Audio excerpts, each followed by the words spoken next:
beginning of the 2010 era, then 2010 to 2015-16, a high amount of NPA was there. But then RBI shifted to some of the in norms like improved balance sheet, digital modernization, regulatory authority, and the ratio of NPA decreased in banks.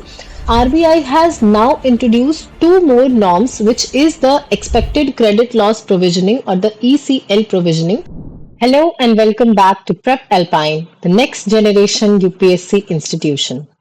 We are continuing with our high yield UPSC series where we discuss some of the most important topics which have the maximum probability of being asked in your UPSC prelims and mains exam.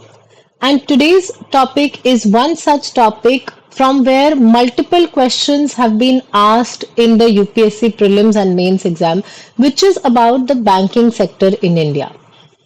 So, we all know that in India, the problem of NPAs was a very big problem, especially if we talk about the beginning of the 2010 era, then 2010 to 2015-16, a high amount of NPA was there. But then RBI shifted to some of the in norms like improved balance sheet, digital modernization, regulatory authority, and the ratio of NPA decreased in banks. So to take it to the next level and to align with the global standards like the IFRS standard or the Basel norms, RBI has now introduced two more norms, which is the expected credit loss provisioning or the ECL provisioning and the permission for acquisition financing under safeguards, which is to be implemented with the framework for which the rules for which have been announced recently. So firstly, let us understand what is this ECL or the expected credit loss provisioning. So imagine कि आपने अपने friend को 1000 रुपए जो है वो land किए और उसके बाद आप क्या करते हैं कि जिस दिन आपने लोन दिया है उसी टाइम से उसको वापस लेने का सोचते हैं, या आप तब डिसाइड करते हैं कि जब आपके फ्रेंड की जॉब चली जाए तब आपको लगता है कि ओहो अब मेरे पैसे कहाँ से वापस मिलेंगे, अब तो मुझे इसको मैनेज करना पड़ेगा।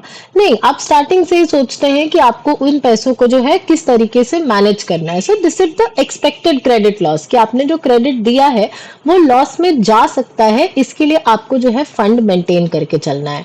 सो यही प्रोविजन जो है अब इंट्रोड्यूस किया जा रहा है आरबीआई में, तो इंडियन बैंक्स में। तो ट्रेडिशनली क्या होता था कि अगर हम अभी तक के रूल्स को देखें तो बैंक्स जो है वो लोन देती थी और उसके बाद जब लोन एनपीए हो जाता था यानी नॉन परफॉर्मिंग एसेट बन जाता था, तब जाकर के बैंक्स जो है वो उसके लिए अपना जो लॉस मॉडल है, जो इनकर्ड लॉस मॉडल है, उसको स्टार्ट करती थी और उसके बाद प्रोविजंस जो है उनको किए जाते थे कि अब ये हमारा लॉस हुआ है तो इससे रिलेटेड इतने प्रोविजंस हैं।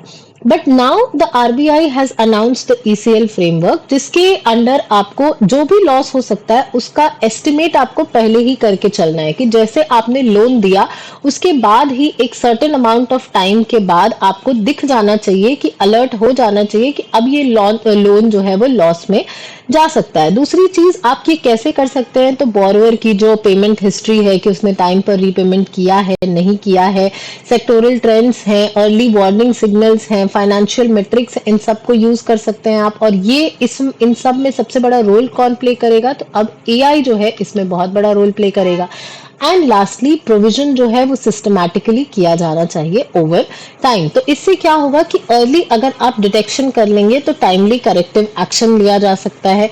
प्रोविजनिंग साइकिल्स जो है वो स्मूथ हो जाएंगे, एकदम से आपको बहुत ज्यादा पैसे जो है वो लेंड करने की मतलब प्रोविजन जो है वो करने की जरूरत नहीं पड़ेगी।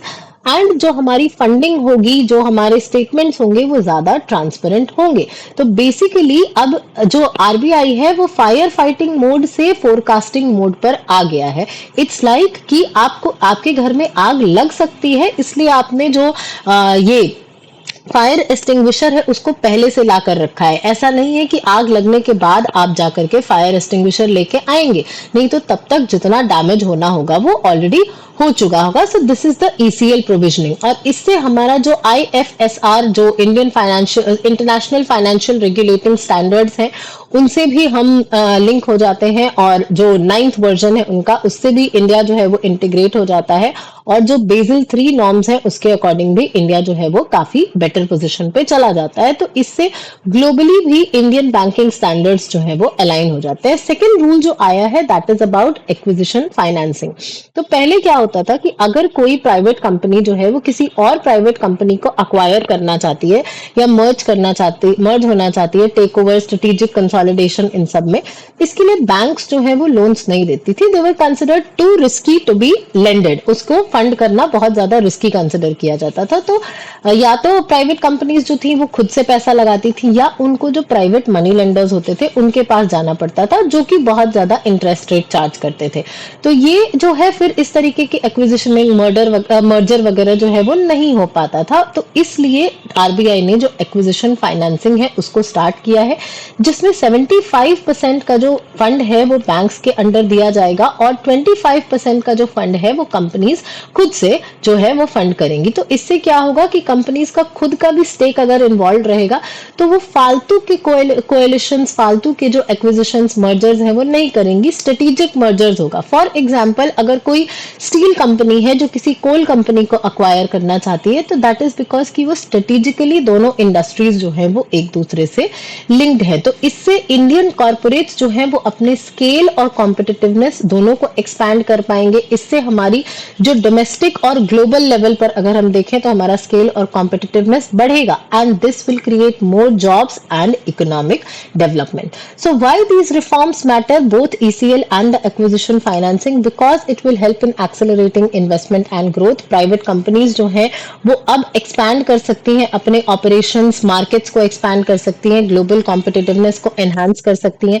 Banks का जो resilience है ECL norms के through वो improve होगा, क्योंकि जो credit अगर हम देखें तो early detection जो होगा, recognition credit deterioration का, तो NPA की जो probability है, NPA crisis की जो probability है, sudden जो rise होता है वो यहाँ पर कम हो जाएगा। देन सिस्टमैटिक स्टेबिलिटी और ट्रस्ट जो है लोगों का वो री होगा। तो अगर हम बात करें इस पूरे मॉडल के फ्रेमवर्क की, तो एक फॉरवर्ड लुकिंग ईसीएल मॉडल है कि हम फोरकास्ट कर रहे हैं AI based scoring, predictive analytics, इन सब को यूज करके कि आगे आने वाले टाइम में क्या रिस्क हो सकते हैं और उसके अकॉर्डिंग हम मेजर्स ले रहे हैं। इसके लिए प्रॉपर क्लियरली डिफाइंड गाइडलाइंस होंगे कि किस तरीके से ये सारी चीजें जो है की जाएंगी। बोरोइंग, मर्जर, इन सब के लिए जो है वो गाइडलाइंस फिक्स्ड रहेगा। इसके अलावा फ्लेक्सिबिलिटी मेंटेन हो रही है। ऐसा नहीं है कि आप लोन नहीं देंगे, उसमें आप फ्लेक्सिबल हैं, लेकिन आपके प्रूडेंशियल गार्ड रेल्स जो है वो मेंटेन होने चाहिए। एंड एक मल्टीपल लेयर्ड ओवरसाइट जो है वो भी क्रिएट होगा। अगर हम ओवरऑल सिग्निफिकेंस की बात करें कि हमारे इंडियन इकोनॉमी को इससे क्या इससे क्या फायदा होगा, तो एक growth conducive banking environment create होगा, क्योंकि बैंक्स जो है वो हमारे इकोनॉमिक ग्रोथ को फंड कर रहे हैं, तो उनके पास सफिशिएंट कैपिटल एलोकेशन जो है वो बहुत ज्यादा जरूरी है ताकि वो इंडियन ग्रोथ आर्किटेक्चर को फंड कर सके। सेकेंडली, एक प्रेडिक्टिव रिस्क गवर्नेंस होगा कि पहले से अपना जो भी वल्नरेबिलिटीज हैं उसके अकॉर्डिंग हम अपना बिहेवियर जो है उसको इंप्रूव कर सकते हैं। इन्वेस्टर का कॉन्फिडेंस जो है वो बढ़ेगा, रेटिंग एजेंसीज का कॉन्फिडेंस जो है वो बढ़ेगा। तो ओवरऑल इंडियन इमेज जो है इंडियन बैंक्स का, इंडियन बैंकिंग सेक्टर का ग्लोबल लेवल पर वो बढ़ेगा। इसके अलावा हम जो इंटरनेशनल नॉर्म्स हैं जैसे IFRS, जो इंटरनेशनल फाइनेंशियल रेगुलेटरी स्टैंडर्ड्स हैं, उनके अकॉर्डिंग भी हम आगे आ चुके हैं और बेसल 3 नॉर्म्स को भी हम इंटीग्रेट कर रहे हैं। और फाइनली सस्टेनेबल स्टेबिलिटी जो है वो बैंक्स को प्रोवाइड करेगी, क्योंकि बैंक्स जो है इंडिया में वो फेल अगर हो जाएंगे तो इकोनॉमी जो है उसके कोलैप्स करने के चांसेस जो है वो बढ़ जाएंगे। तो बैंक्स की जो सस्टेनेबिलिटी है, उनका जो हेल्दी फाइनेंस है, उसको मेंटेन करना हमारे लिए बहुत ज्यादा इंपॉर्टेंट है। But obviously there are challenges, जैसे डेटा और मॉडलिंग लिमिटेशंस है। ये जो बोरोवर डेटा है, सेक्टोरल डेटाबेस है, स्टैटिस्टिकल मॉडल है, सारे के सारे बैंक्स जो हैं इनमें अभी तक ट्रेंड नहीं हो पाए हैं। खास करके अगर हम बैंक ऑफिशियल्स की देखें तो उनको इन सब चीजों की ट्रेनिंग देनी पड़ेगी या अलग से लोगों को इसके लिए लाना पड़ेगा। इसके अलावा स्टार्टिंग में जब प्रोविजनिंग का करना पड़ेगा अगर बैंक्स को, तो उस टाइम पे उनका जो कैपिटल एडिक्वेसी है वो अफेक्ट हो सकता है। स्किल और टेक्नोलॉजी के रिक्वायरमेंट्स हैं। जो एक्विजिशन फाइनेंस है जो कि एक्वायरिंग के लिए किया जा रहा है, कंपनीज की एक्वायरिंग के लिए, वहां पर कांस्टेंट विजिलेंस बहुत ज्यादा जरूरी है ताकि जो बेकार की एक्विजिशंस हैं, जो नेग्लेक्टेड एक्विजिशंस हैं, फाइनेंशियल मिसकंडक्ट वगैरह है, वो सब ना हो सके। एंड फाइनली इस पूरे सिनेरियो को, पूरे इकोसिस्टम को मेंटेन करने के लिए banks, auditors, credit agencies, regulators, इन सब के बीच में कोऑपरेशन और कंसिस्टेंट इम्प्लीमेंटेशन जो है वो बहुत ज्यादा जरूरी है। तो वे फॉरवर्ड हमारा हो जाएगा कि हमको अपने क्रेडिट ऑफिसर्स को ट्रेन करने की जरूरत है, एक एडवांस्ड रिस्क कैपेबिलिटीज इकोसिस्टम जो है वो हमको बनाने की जरूरत है।